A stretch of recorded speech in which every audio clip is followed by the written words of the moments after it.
할렐루야, 아멘. 반갑습니다. 저는 청년국에서 새가족팀을 섬기고 있는 김시온 전도사입니다. 함께 청년들과 말씀을 나눌 수 있어서 감사합니다. 오늘 화요 렘넌트 워십을 통해서 하나님께 더 가까이 가는 시간이 되기를 소망합니다. 오늘 우리에게 주시는 하나님의 말씀은 아모스서 5장 21절에서 27절 말씀입니다. 함께 한 목소리로 읽도록 하겠습니다. 시작. 내가 너희 절기들을 미워하여 멸시하며 너희 성회들을 기뻐하지 아니하나니 너희가 내게 번제나 소제를 드릴지라도 내가 받지 아니할 것이요 너희 살찐 희생의 화목제도 내가 돌보지 아니하리라. 내 노랫소리를 내 앞에서 그칠지어다. 내 비파소리도 듣지 아니하리라. 오직 정의를 물같이 공의를 마르지 않는 강같이 흐르게 할지어다. 이스라엘 족속아, 너희가 40년 동안 광야에서 희생과 소제물을 내게 드렸느냐? 너희가 너희 왕 식국과 기운과 너희 우상들과 너희가 너희를 위하여 만든 신들의 별 형상을 지고 가리라. 내가 너희를 다메섹 밖으로 사로잡혀 가게 하리라. 그의 이름이 만군의 여호와이라 불리우는 여호와께서 말씀하셨느니라. 아멘. 오늘 말씀은 내 삶이 곧 예배입니다 라는 주제로 말씀을 나누고자 합니다. 청년 여러분, 질문 하나를 드리겠습니다. 주일 예배를 마치고 다음 날 맞이하는 월요일 아침, 여러분의 마음은 어떠하신가요?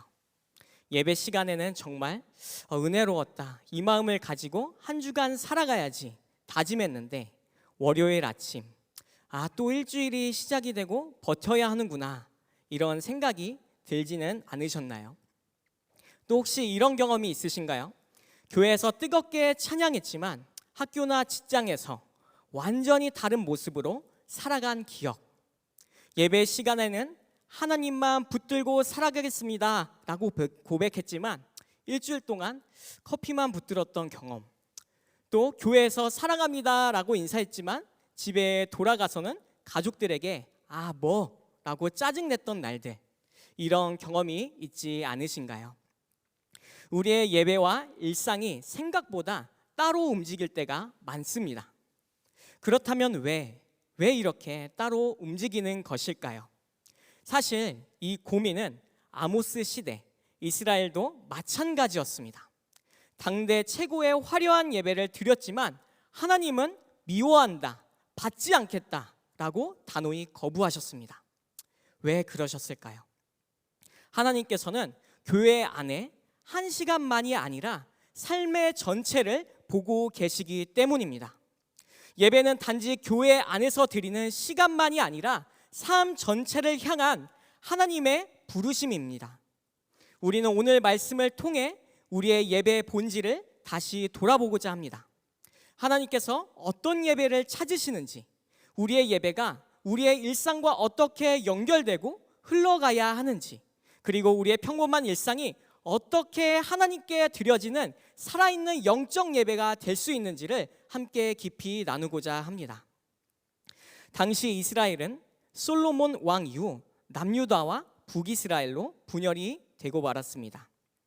시간이 흘러 남유다에는 우시야 왕이, 북이스라엘은 여로보암 2세가 왕위에 올랐습니다. 그리고 오늘 본문의 상황은 북이스라엘이 역사상 정치적, 경제적으로 가장 눈부신 번영을 이루었던 시기였습니다. 여로보암 2세의 강력한 리더십으로 다메섹에서부터 길르앗에 이르기까지 영토가 크게 확장이 됐고, 북이스라엘은 지리적으로 지중해 무역로와 주요 교통로에 위치한 이점을 활용하여 무역이 활발하게 전개됐습니다.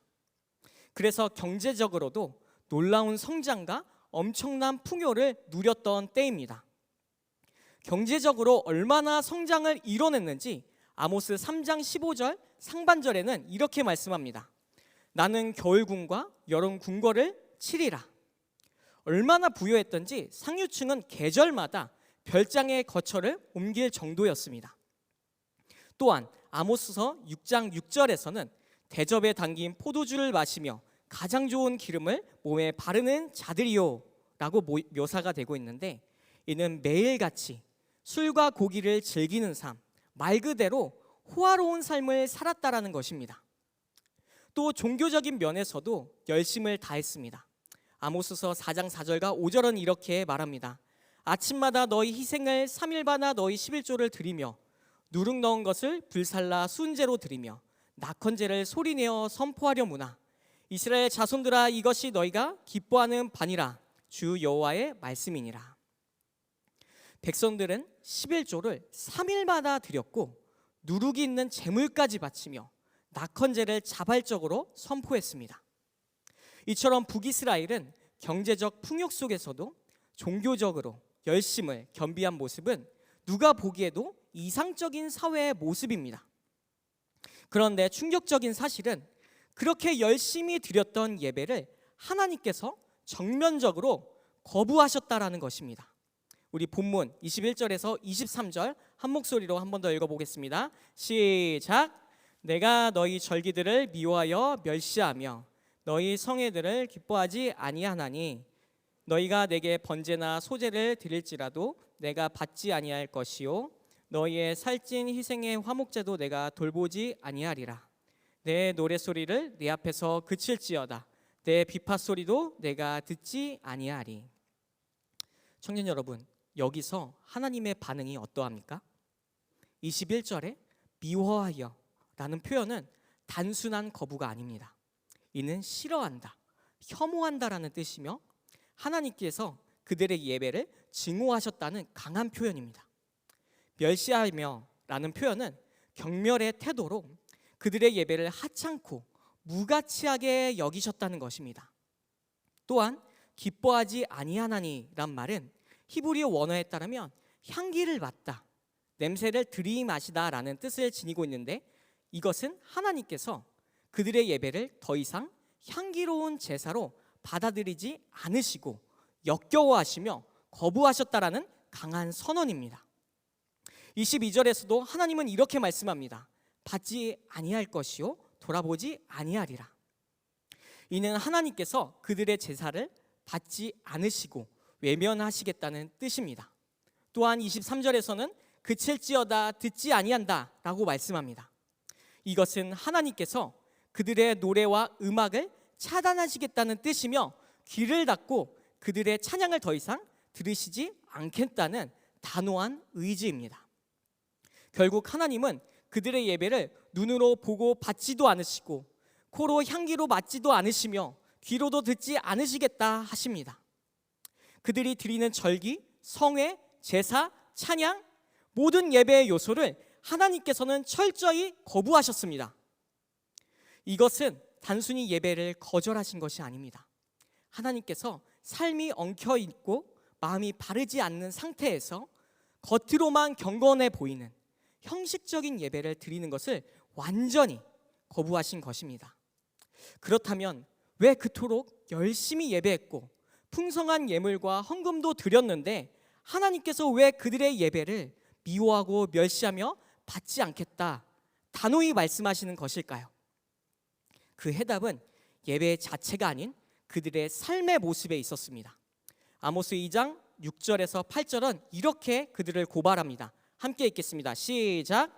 여호와께서 이와 같이 말씀하시되 이스라엘의 서너 가지 죄로 말미암아 내가 그 벌을 돌이키지 아니하리니 이는 그들이 은을 받고 의인을 팔며 신 한 켤레를 받고 가난한 자를 팔며 힘없는 자의 머리를 티끌 먼지 속에 발로 밟고 연약한 자의 길을 굳게 하며 아버지의 아들이 한 젊은 여인에게 다녀서 내 거룩한 이름을 더럽히며 모든 제단 옆에서 전당 잡은 옷 위에 누우며 그들의 신전에서 벌금으로 얻은 포도주를 마심이니라.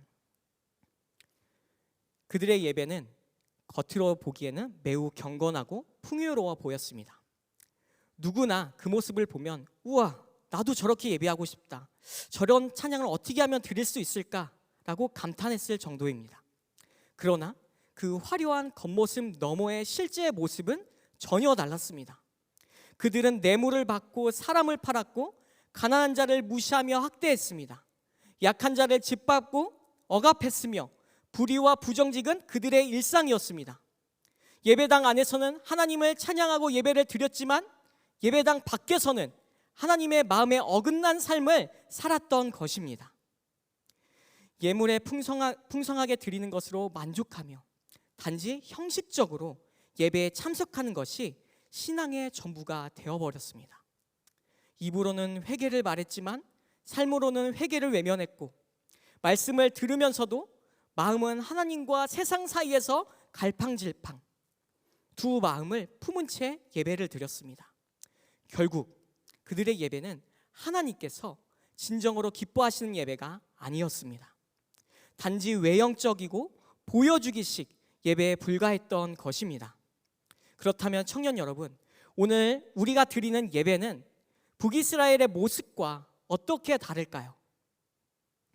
이스라엘의 백성들이 아침마다 희생 제물을 드렸던 것처럼 우리도 하나님과 함께 살아가기에 아침마다 모닝스타로 하루를 시작합니다. 또 백성들이 낙헌제를 자발적으로 드리는 기쁨과 감사의 헌신의 예배를 드렸던 것처럼 우리도 정해진 예배 외에, 주일 예배와 주중 예배 외에 청년부가 자발적으로 드리는 화요 렘넌트 예배와 또 토요 리더 모임, 다양한 예배를 우리는 드리고 있습니다. 또 일주일 다른 부서에서 교사로, 리더로, 봉사자로 헌신하고 있습니다. 때마다 놓치지 않고 훈련이나 신앙 프로그램도 받고 휴가를 보낼 수 있는 중요한 시기에는 연차와 휴가까지 내 사비를 써가며 국내외 선교도 하고 있죠. 이것은 하나님을 향한 우리의 마음이며 열심이라 할 수 있습니다. 우리의 시간과 정성을 내어 자발적인 희생과 헌신의 예배를 드리고 있습니다. 우리 교회도 이 모든 것을 위해 환경적으로도 잘 준비되어 있고 계속 열심히 준비하며 청년 여러분들이 말씀과 찬양에 집중할 수 있도록 그 안에서 많은 배려를 하고 있습니다. 많은 청년들이 이런 환경 속에서 신앙생활을 하며 많은 은혜를 누리는 것은 참 감사한 일입니다. 물론 외적인 준비와 환경은 은혜의 통로가 될 수 있습니다. 그러나 오늘 본문에서 하나님께서 그들의 예배를 전면적으로 거부하고 계셨다라는 것입니다. 그 가운데 제사에 포함되어 있지 않아야 하는 금지되어 있던 누룩이 있다고 하십니다.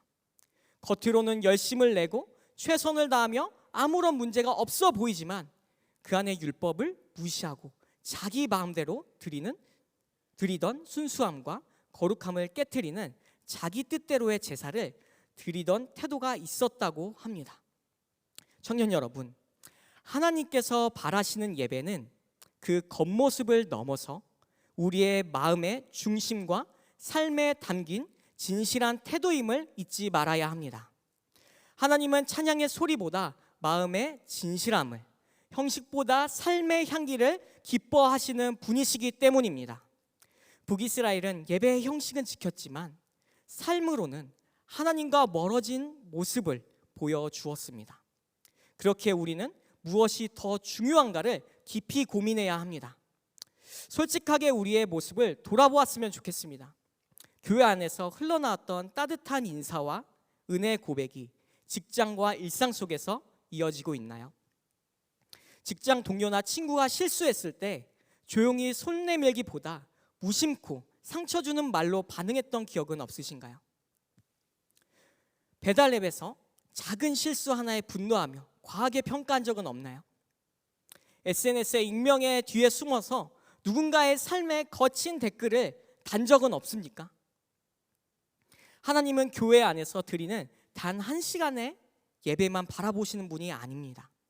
주일의 찬양과 고백도 귀하지만 하나님은 우리의 말씀을 듣는 태도뿐만 아니라 일상에서의 결정과 행동까지 깊이 바라보시는 분이십니다. 예배는 단지 교회 안에서 잠시 걸치는 의상이 아닙니다. 예배는 우리가 매일 입고 살아가야 할 삶의 옷이어야 합니다. 이 질문 앞에서 우리는 북이스라엘의 모습을 자연스럽게 떠올릴 수밖에 없습니다. 북이스라엘이 외형적인 예배와 삶의 불일치로 인해 하나님의 책망을 받았던 것처럼 우리 역시 우리 예배를 점검해야 합니다. 우리가 드리는 예배가 과연 우리의 삶과 일치하고 있는지, 마음이 담긴 예배인지 스스로를 돌아보아야 합니다. 하나님은 예배는 예배, 삶은 삶으로 분리된 모습을 원하시지 않습니다. 하나님께서는 예배와 삶을 함께 보시는 분이십니다. 하나님은 우리의 삶의 영역들에 이곳에서 고백과 은혜의 모습이 흘러가기를 원하십니다. 또한 삶의 영역들이 이곳으로 다시 흘러오기를 원하십니다. 진짜 예배는 특별한 시간에만 드리는 것이 아니라 우리에게 주신 은혜가 흘러 우리의 평범한 하루하루 속에 하나님께 드리는 삶의 고백이 되는 것입니다. 이러한 삶의 예배로 살아가는 저와 여러분들이 되기를 소망합니다. 그렇다면 도대체 이런 문제가 어디서부터 시작이 된 것일까요? 왜 이렇게 열심히 예배하던 사람들이 하나님의 뜻과는 다른 방향으로 살게 되었을까요? 우리 함께 25절과 26절도 함께 읽도록 하겠습니다. 시작. 이스라엘 족속아, 너희가 40년 동안 광야에서 희생과 소제물을 내게 드렸느냐? 너희 왕 식굿 기운과 너희 우상들과 너희가 너희를 위하여 만든 신들의 별 형상을 지고 가라.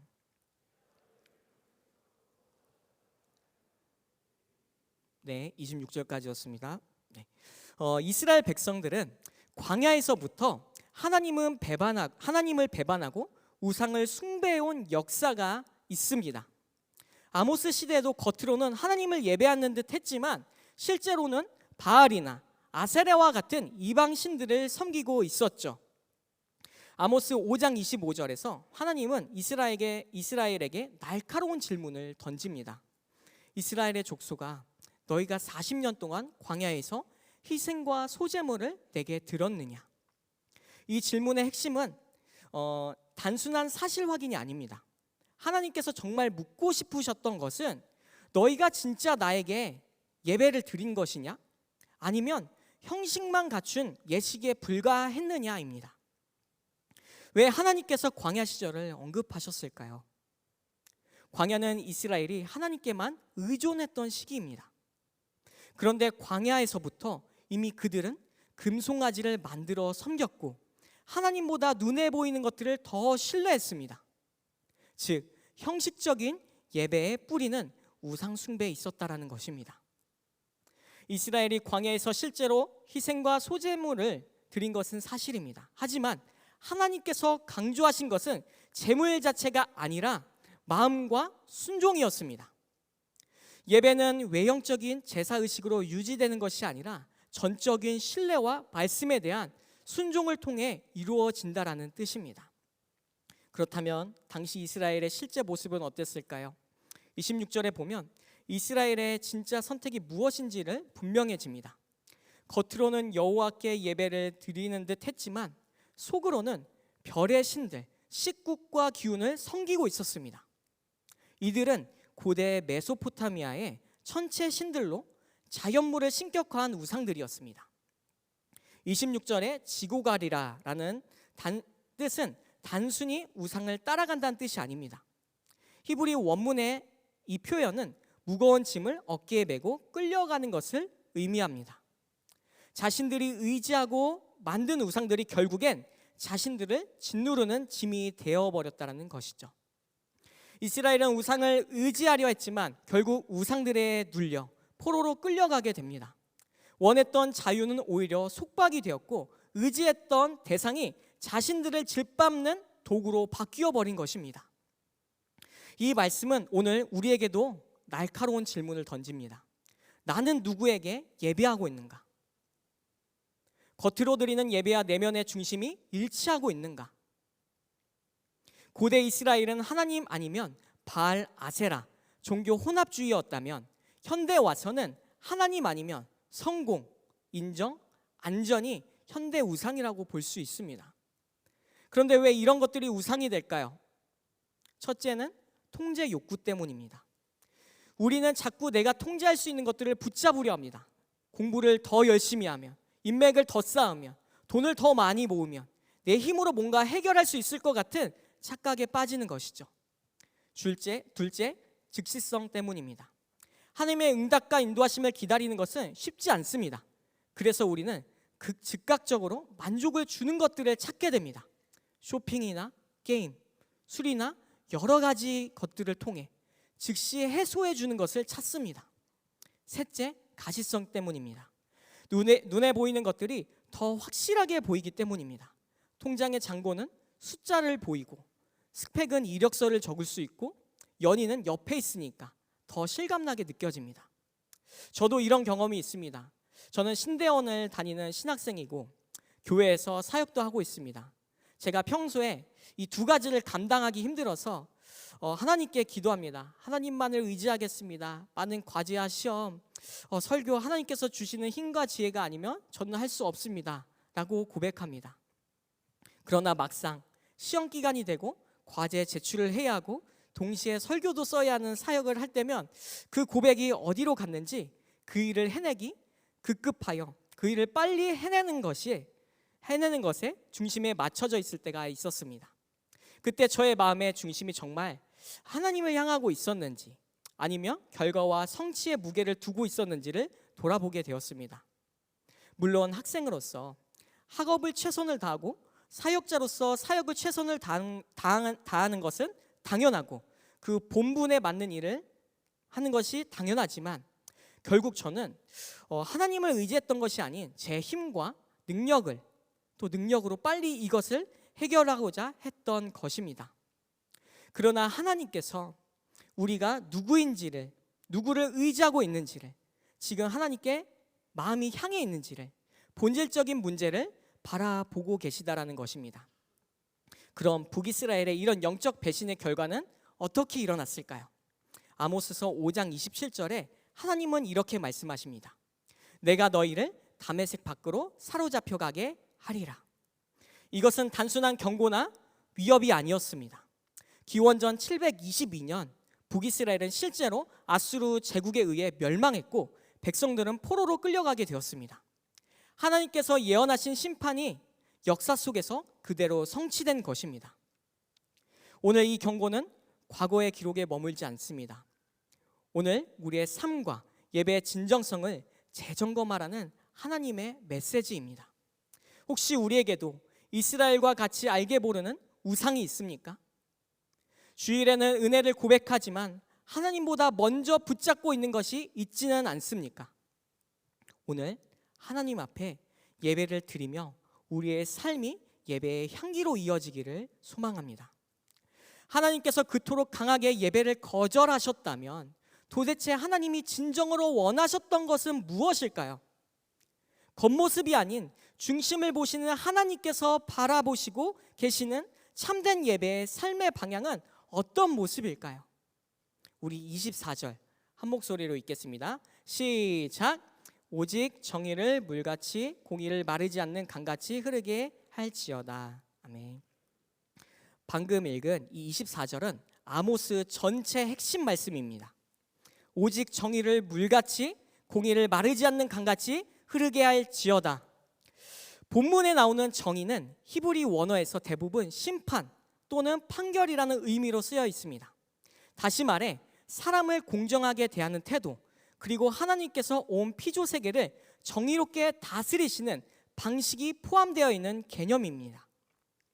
또 공의는 기본적으로 의로움 또는 의로운 행위를 뜻합니다. 무엇보다도 이 단어는 하나님의 속성으로 나타내는 단어로 하나님과 바른 관계 속에서 실천되는 올바른 삶의 방식을 의미합니다. 그런데 왜 하나님은 화려한 제사 대신 정의와 공의를 원하실까요? 구약에서 제사장이 제물을 드릴 때 그 제물은 완전해야 했습니다. 흠이 없고 온전한 것만 하나님께 드릴 수 있었죠. 마찬가지로 우리의 삶을 드리는 예배도 온전해야만 합니다. 그 온전함은 바로 하나님의 성품을 따라 정의와 공의의 삶을 닮아가는 것입니다. 하지만 우리 사회에서 정의와 공의가 흐르지 못하는 이유는 개인의 욕심, 관계의 부담, 이런 것들이 그 정의의 흐름을 막는 역할을 하기 때문입니다. 혹시 팔레스타인 지역의 강에 대한 이야기를 들어보셨나요? 팔레스타인 지역에는 비가 오지 않으면 강이 말라 있다가 장마철에 큰 비가 내리면 강물은 거침없이 흐른다고 합니다. 이때 강 속에 있던 장애물들은 큰 물살에 밀려 모두 떠내려 간다고 합니다. 이처럼 하나님의 정의와 공의가 우리의 삶 속에서 거침없이 흘러야 한다는 것입니다.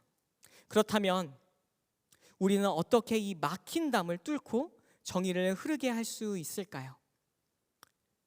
먼저 우리 각자의 삶의 영역에서 시작해야 합니다.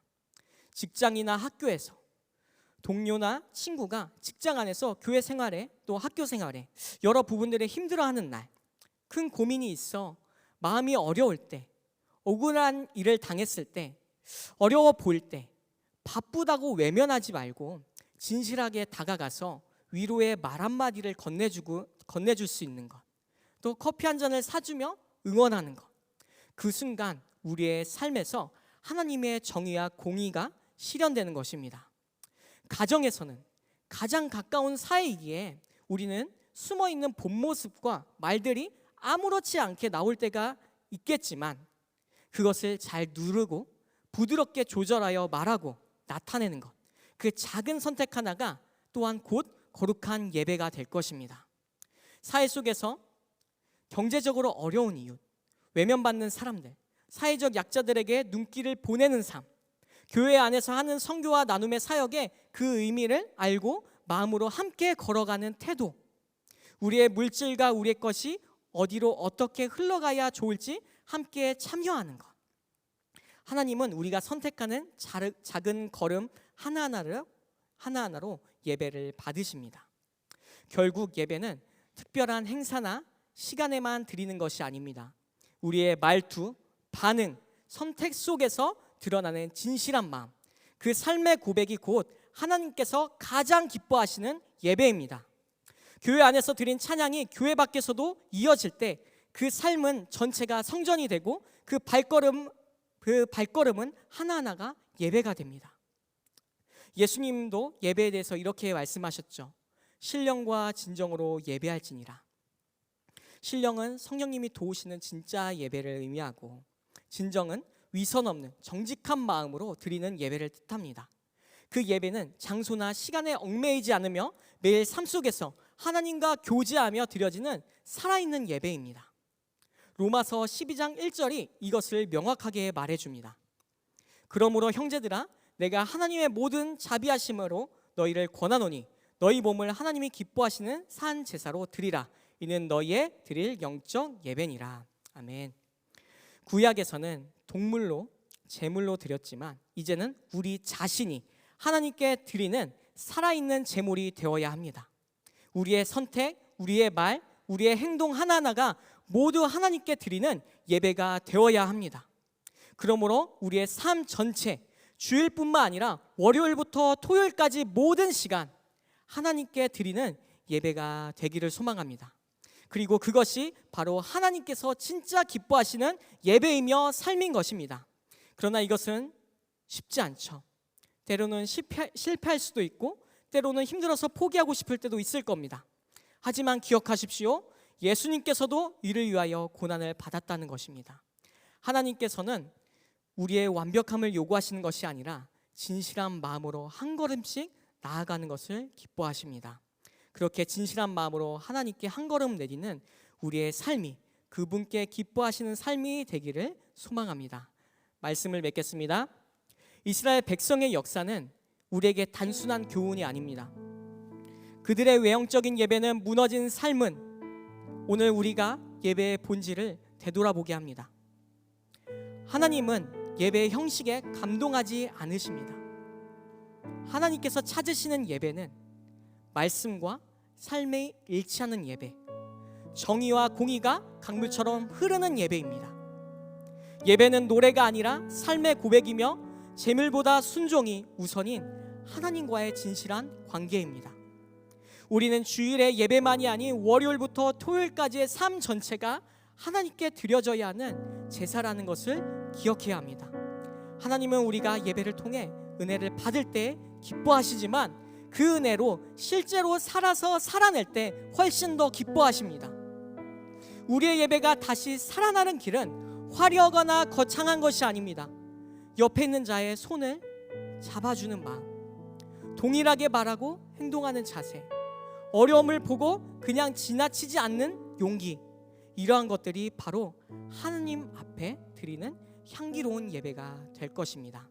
그래서 아모스의 말씀처럼 정의가 물같이 공의를 강같이, 이 구절이 오늘 우리의 삶 속에서 울려 퍼지는 진정한 찬양이 되기를 소망합니다. 예배는 교회 안에서만 드려지는 행위가 아니라 하나님과 함께 걷는 삶 그 자체라는 것을 기억하며 살아가기를 축복합니다. 우리 오늘 말씀을 기억하며 함께 삶의 예배 고백하겠습니다.